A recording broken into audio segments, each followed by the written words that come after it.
لاکھوں شکی ادھر ہیں ادھر ایک حسین ہیں، کانٹوں کی نوک جوک گل تر کے ساتھ ہے، کسی پر کھلے گا مارکہ کربلا کا راز، یہ وہ معاملہ ہے جو داور کے ساتھ ہے، تنہا اسی کے نام سے دشمن تھا بدحواس، اب کیا کرے حسین 72 کے ساتھ ہے۔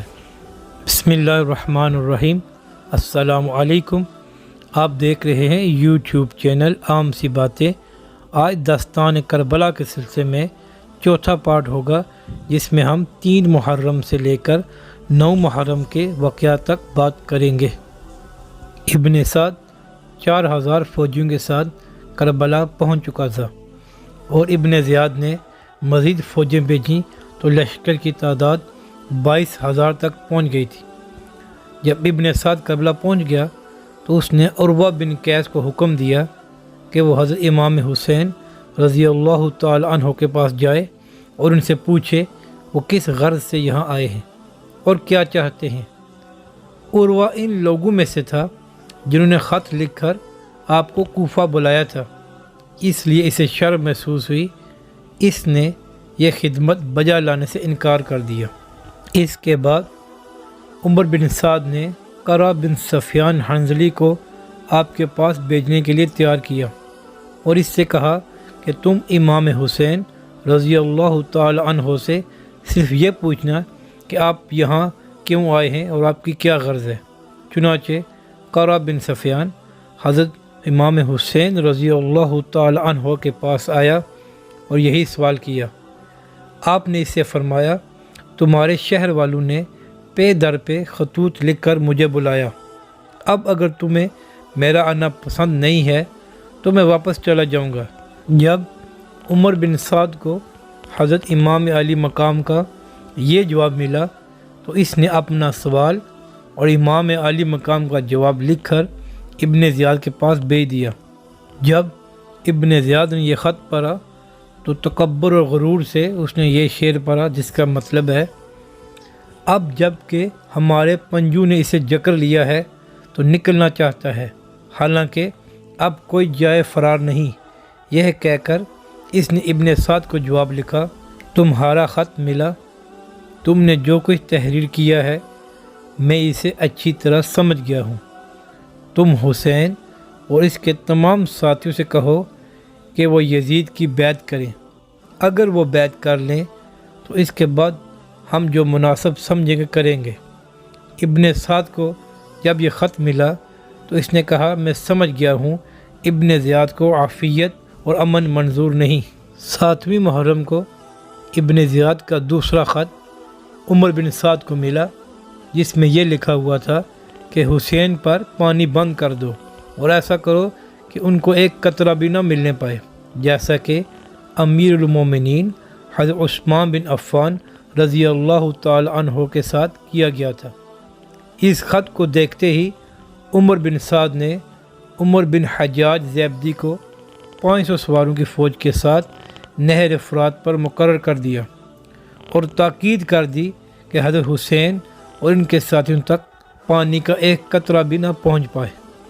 کیا کسی شاعر نے کہا ہے، حاکم کا حکم یہ ہے کہ پانی بشر پئیں، گورے پئیں، سوار پئیں اور شتر پئیں، کافر تک پئیں، تم منع نہ کیجیو، پر فاطمہ کے لال کو پانی نہ دیجیو۔ تاریخ کی کتابیں اس بات کی گواہ ہیں کہ امام حسین رضی اللہ تعالی عنہ کی شہادت سے 3 روز قبل پانی بند کر دیا گیا تھا۔ حضرت امام حسین رضی اللہ تعالی عنہ ہرگز اس بات کو پسند نہیں فرماتے تھے کہ مسلمانوں کے درمیان خون ریزی ہو اور اس کا دبا میرے اوپر لگ جائے، اس لیے آپ نے اتمام حجت کے لیے دوبارہ خود اپنی جانب سے صلح کی گفتگو کا آغاز فرمایا اور عمر بن قرظہ بن کعب انصاری کے ذریعے ابن سعد کو یہ پیغام بھیجا کہ آج رات ہم تم سے ملنا چاہتے ہیں۔ ابن سعد نے یہ بات مان لی اور رات کے وقت 20 سواروں کے ساتھ لشکر امام حسین کے سامنے آیا۔ حضرت امام حسین رضی اللہ تعالی عنہ بھی اتنے ہی ساتھیوں کے ساتھ تشریف لائے، مگر جب آپ قریب پہنچے تو آپ نے اپنے ساتھیوں کو ہٹا دیا۔ اس کے بعد ابن سعد نے بھی اپنے ساتھیوں کو علیحدگی کا حکم دیا۔ دونوں میں کافی رات کے گفتگو ہوتی رہی۔ امام حسین رضی اللہ تعالی عنہ اور ابن سعد کے درمیان کیا بات ہوئی، اس کے متعلق مختلف روایات ہیں، لیکن صحیح روایت یہ ہے کہ امام حسین رضی اللہ تعالی عنہ نے فرمایا کہ مجھے اس وسیع و عریض زمین میں سے کسی طرف نکل جانے دو، میں دیکھوں گا کیا انجام ہوتا ہے۔ حضرت امام حسین رضی اللہ تعالی عنہ سے ملاقات کرنے کے بعد ابن سعد کو یہ کہنا پڑا کہ آپ صلح کے راستے پر گامزن ہیں، اور اس نے بہت خوش ہو کر ابن زیاد کو خط لکھا اور حضرت امام حسین رضی اللہ تعالی عنہ کی اس شرط مصالحت سے اطلاع دی کہ خدا تعالی نے آگ کے شعلے کو بجھا دیا ہے اور مسلمانوں کا شرازہ بکھرنے سے بچ گیا ہے اور اتفاق پیدا فرما دیا ہے۔ ابن سعد کا یہ خط جب ابن زیاد کے پاس پہنچا تو خط پڑھ کر ابن زیاد نے کہا، یہ خط ایک ایسے شخص کا ہے جو اپنے امیر کا خیر خواہ اور اپنی قوم پر مہربان ہے۔ اچھا، میں اس تجویز کو قبول کرتا ہوں۔ یہ سن کر بدبخت شمع دلجوش کھڑا ہوا اور کہا کہ آپ یہ بات ان کی قبول کر رہے ہیں جب کہ وہ آپ کے قبضے میں آ چکے ہیں۔ واللہ اگر حسین ہاتھ سے نکل گئے اور انہوں نے آپ کی اطاعت قبول نہ کی تو وہ آگے چل کر ضرور قوت و شوکت حاصل کر لیں گے اور آپ کمزور و عاجز ہو جائیں گے۔ میری رائے میں آپ انہیں یہ قدر و منزلت حاصل کرنے کا موقع نہ دیں۔ اس صورت میں اگر آپ انہیں سزا دیں گے تو سزا دینا آپ کا حق ہوگا، اور اگر معاف کر دیں گے تو اس کا بھی آپ کو اختیار ہے۔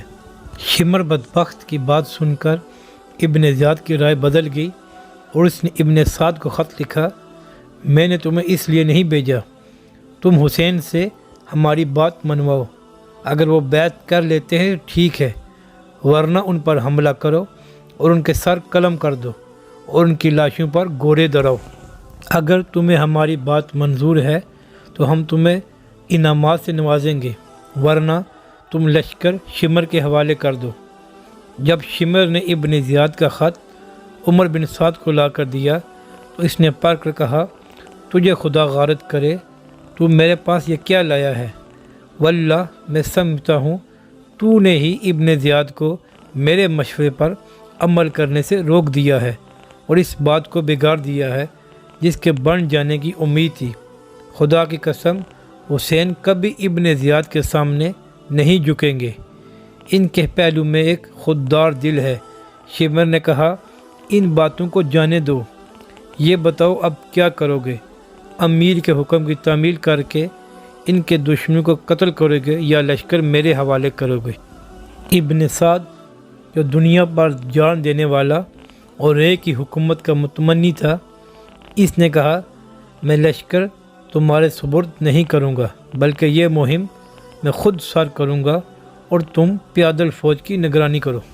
چنانچہ 9 محرم الحرام بروز جمرات شام کے وقت ابن سعد نے اپنے ساتھیوں کو حملہ کرنے کا حکم دیا۔ اس وقت امام علی مقام اپنے خیمہ کے دروازے پر دیوار کا سہارا لے کر گھٹنوں پر سر رکھے ہوئے بیٹھے تھے کہ آپ کی آنکھ لگ گئی۔ اچانک فوج کے شور و غل کی آواز سن کر آپ کی بہن حضرت سیدہ زینب رضی اللہ تعالی عنہ پردے کے پاس آئیں اور امام علی مقام کو مخاطب کرتے ہوئے فرمایا، دیکھیے دشمن کی فوج کی آواز بہت نزدیک سے آ رہی ہے۔ آپ نے سر اٹھایا اور فرمایا، میں نے ابھی رسول اللہ صلی اللہ علیہ وسلم کو خواب میں دیکھا۔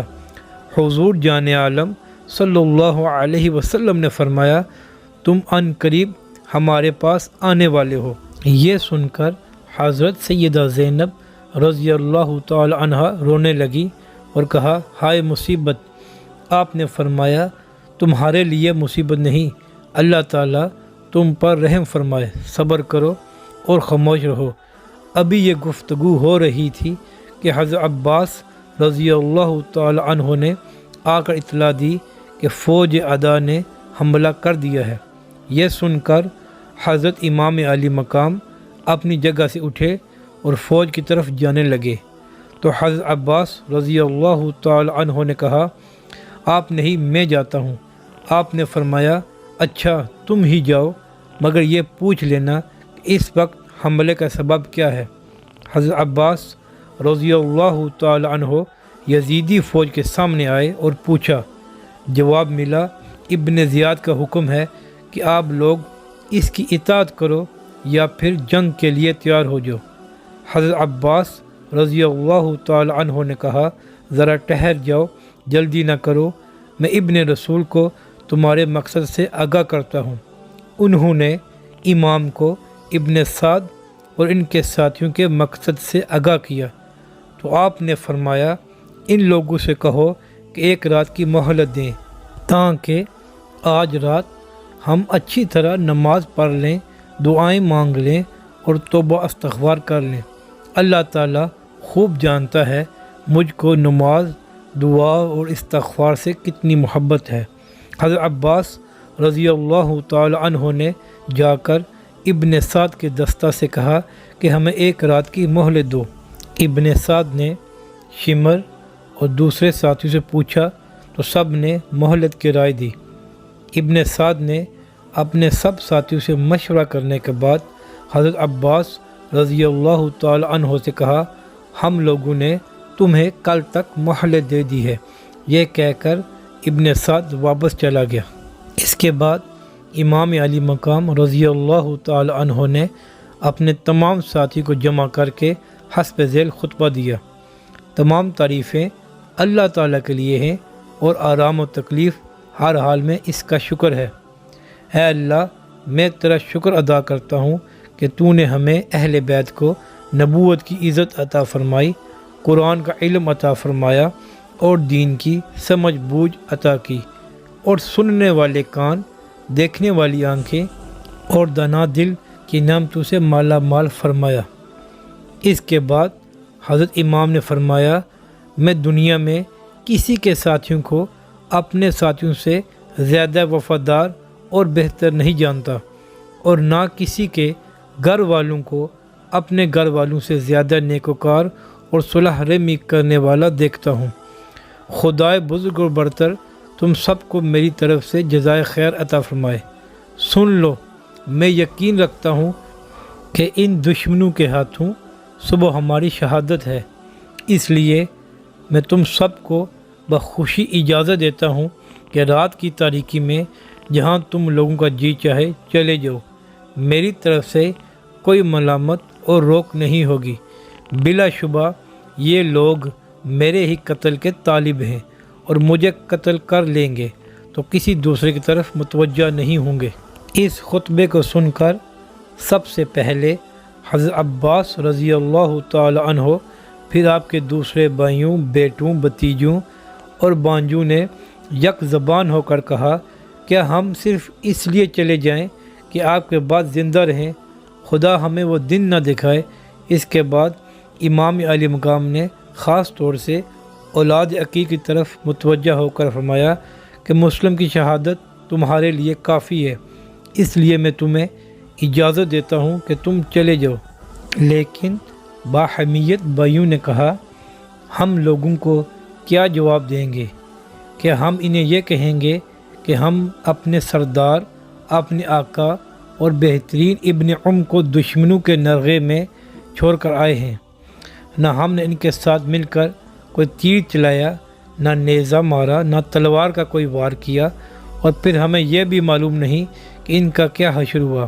خدا کی قسم ہم ہرگز ایسا نہیں کریں گے، بلکہ ہم اپنی جانیں، اپنا مال اور اپنے اہل و عیال سب آپ پر قربان کر دیں گے، آپ کے ساتھ ہو کر آپ کے دشمنوں سے لڑیں گے، جو انجام آپ کا ہوگا وہی ہمارا ہوگا، خدا وہ زندگی نہ دے جو آپ کے بعد ہو۔